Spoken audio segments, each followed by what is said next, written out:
Hey! Tara, luto tayo ngayon ng French style braised beef. Lalagay lang lahat sa description ang kumpletong ingredients nito. Kaya, tara, luto tayo. Nga pala, pinirito natin dito yung beef, all sides. Then, ginamit natin dito yung pinagprituan ng beef. Then, nagsutay lang muna ako ng onion at sinabay ko na rin dito yung carrots. Then, sutay lang. Then, add na rin natin dito yung mushroom. At idagdag na rin natin dito yung celery.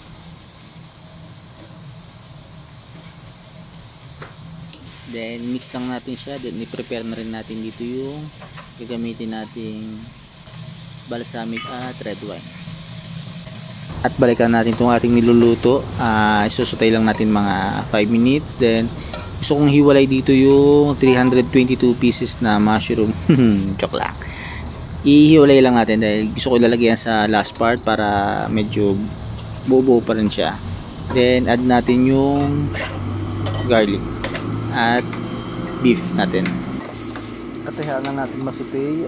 Takpan natin, balikan natin ng 5 or 10 minutes. Then, pag ox na, lagyan na natin ng 2 cups na Vinola red wine, tansyahan lang, pero dapat 2 cups. Then add na rin natin yung tomato paste, 2 tablespoon na tomato paste at dalawa, at 2 tablespoon na ulit ng balsamic vinegar.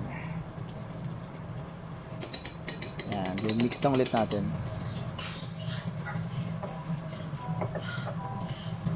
Sinamahan pa ng 2 free throw ng garlic at 3 points na bay leaves.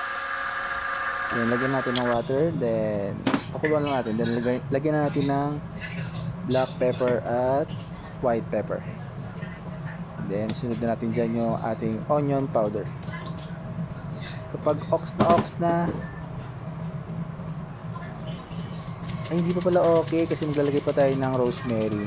Yan, no? Taktak ay lumabas eh. Tapos maglalagay din tayo dyan ng fresh thyme.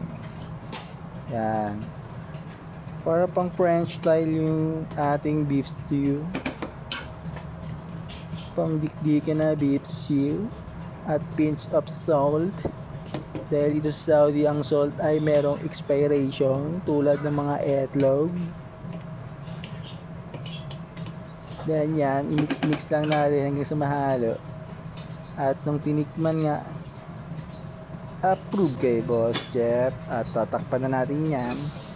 At ating papakuluan ng 2 to 3 hours yan. Kapag medyo natutuyo-tuyo na yung ating sabaw, magdagdag lang tayo magdadagdag. Kaya ako nakapagdagdag ako siguro mga 5 times dyan, hanggang sa makuha ko yung consistency na ganito magiging itsura nya, na medyo manuyuyo, para maging masarap ang ating beef stew. At ilalagay na natin dyan yung mushroom na tinabi natin kanina, at nagdagdag ako ng konting celery. Then kapag okay na, isi-set aside na natin yan kasi maluluto na lang yan sila sa init. Then ready to serve.